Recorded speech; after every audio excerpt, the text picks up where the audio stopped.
Hey, what's up guys? Welcome back. It's your girl Jazz, and today I have the Nest Audio. Here it's for to review. Might help if I probably had it this way. Doesn't matter really. Same thing. You still get the idea of what it is.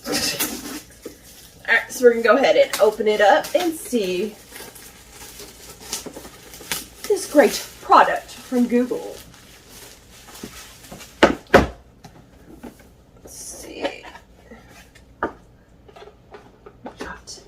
It's actually, wow, it's heavy.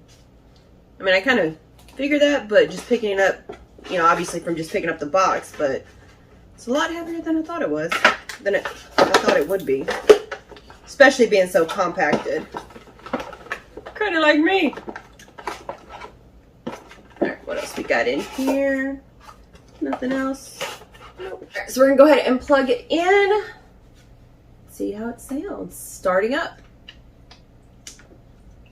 I like the fact that you can't really tell the difference too much on what's the front and what's the back. But obviously once you plug it in, there's two different ways. One, you see the lights, a cord, as well as a mute button right here. So if you don't want the assistant to respond, just turn it off for the people that are paranoid. Doop, doop, doop. Hi. Hi. To get started, download the Google Home app on a phone or tablet. One step ahead of you. Thank you. I already have it. Go figure. It's not like I've ever reviewed a Google product in my life. So we're going to go ahead and set this up. While I'm setting it up, there are 5 different colors that the speaker comes in. This color is considered chalk. You have charcoal, sand, sage, and sky are the colors. So you can see them right here to give you an idea. And we're going to go ahead and start it up, setting up Nest Auto. It would also be very smart to label where where the speaker is going to be. So if this is in your living room, your den, bedroom, wherever it is, you know, daughter's room, son's room, wherever the case may be, it would be good to set it up, because one of the great things about the Google Nest Audio is the fact that if you're maybe in the morning, maybe a Saturday morning, you're cleaning. I don't know about you, but I like hearing loud music to kind of wake me up, get in the mood, you know, kind of get me into a little rhythm.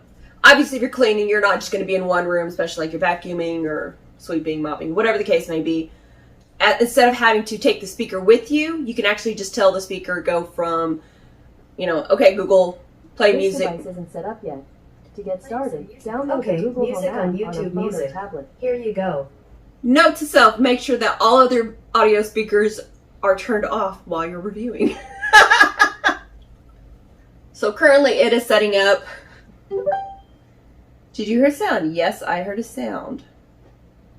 Let's see, automatically share device stats, crash, blah, blah, blah, next. All right, so I'm going to name this one, I'm going to do it kitchen.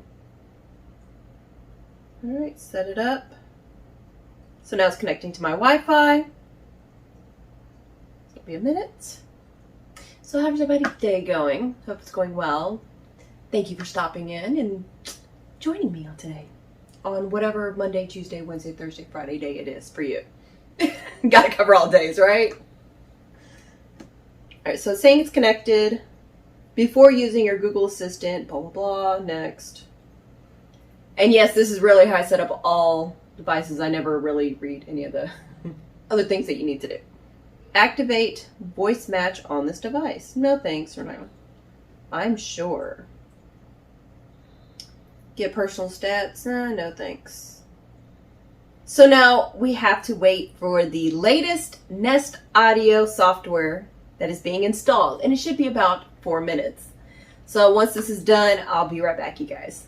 So one of the designs, not to be confused with it, it's not to be confused with the Google Max, which I have not personally reviewed yet, but if you do want me to review it, the main difference between the Google Home and the Google Max is the Google Max is going to be a larger size of this.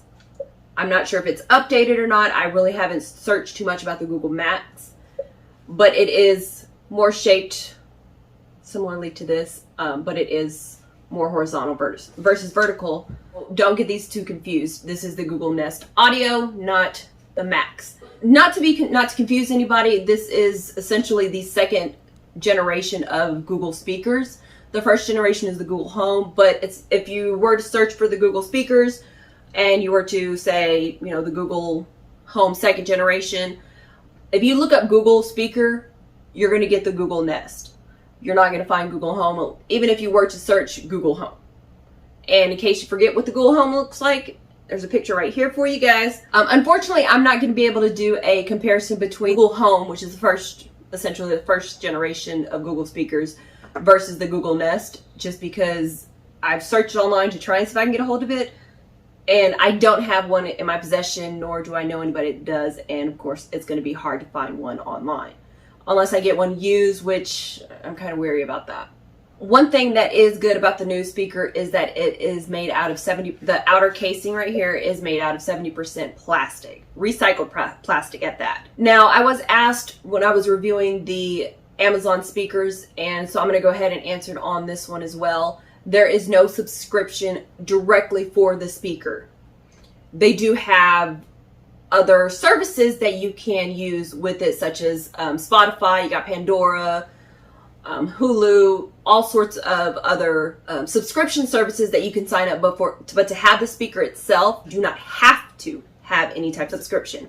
However, there is something called the Nest Aware, and pretty much Google Nest Aware is going to be similar to the Amazon Alexa Guard. The main difference is between the two is obviously one's for Amazon, one's for Google. Duh. The Nest Aware is going to charge $6 a month, which isn't too expensive for security protection. And pretty much what is it going to do, especially if you have it closer to your smoke detectors or your glass, especially, you know, windows and things like that. If there is a break or anything like that, the Nest Aware is going to alert you. So it will go ahead and call emergency services that's going to be local for you. So that way, if maybe you're on vacation or something like that, someone tries to break in, you won't, for one, you're not going to exactly know because you're not going to be home. Duh. But like I said, you can have peace of mind with this in place, or an easier travel time without having to, you know, less to worry about, because again, the speakers aren't 100% accurate. You know, you could have easily forget to set it or something like that. But if you do have it set up, you will be protected to a degree, of course. One of the good things about the Nest is that it is a hub.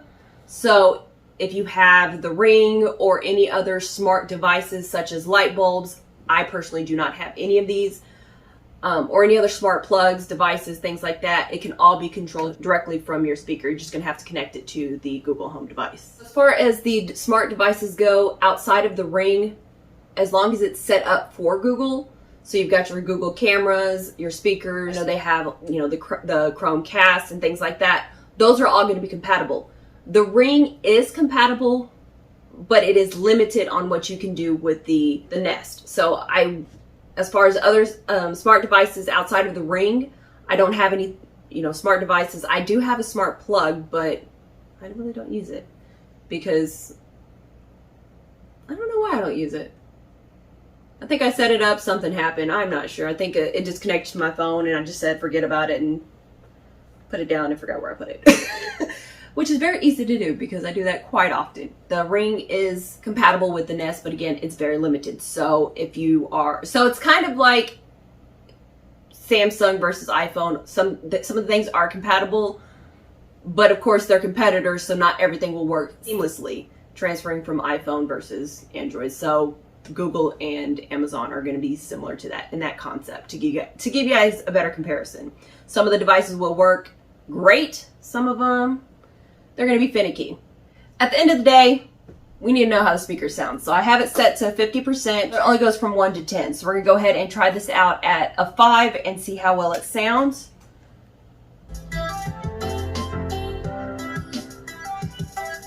You also can change the equalizer on it as well. So if you want more of a bass or less of a bass, you can control that as well. So currently I have mine set at 0. So it's equally both treble and bass.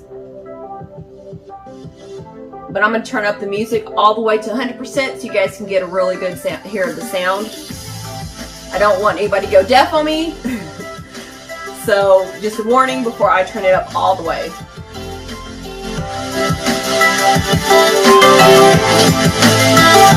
It's loud. Can y'all hear me?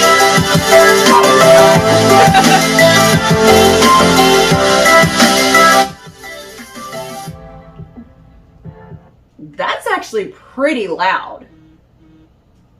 $100 for this little speaker, and I say it's little, but considering the sound that it can produce, I'm very, very surprised. I was not expecting that loud of a music, and considering the fact the speaker doesn't have the music blasting at me, and it seemed very, very loud, so I can only imagine from your guys' perspective, since the music is obviously blasting your way versus mine. It is not surround sound, but like I said, it does have a surround sound to it. Also, one thing I forgot to mention is the fact that this is touch, where you can change you can pause it, the music, although sometimes it's not working. And you can also use it for the volume. I haven't perfected that just yet, but also I'm not big on touching the speakers, just because, especially with this type of casing on it, I don't want it to get dirty. I know that I can easily touch anything and everything, and eventually it will get dirty. So personally, I won't use it, which is why I haven't perfected it exactly. But to each their own. Guys, so pretty much that wraps it up. I hope everything made sense. If not, well, rewatch it. Maybe it'll make sense that way. Just kidding. If you have any questions, please let me know. I'll be more than happy to answer. And before I drop out of this video, I will say that I will be doing a comparison video between the Google Nest versus the Amazon Echo. Also the Mini versus the Dot. So make sure that you subscribe so you guys can keep up with some of the comparison videos. If you want me to add anything to the list of anything to review, or if you do music yourself and you don't mind me using it, I'd be more than happy to play it, you know, while I'm doing the speakers and things like that. So make sure that you subscribe, get in contact with me, and in the meantime, stay tuned and stay jazzy. Thanks for watching, guys.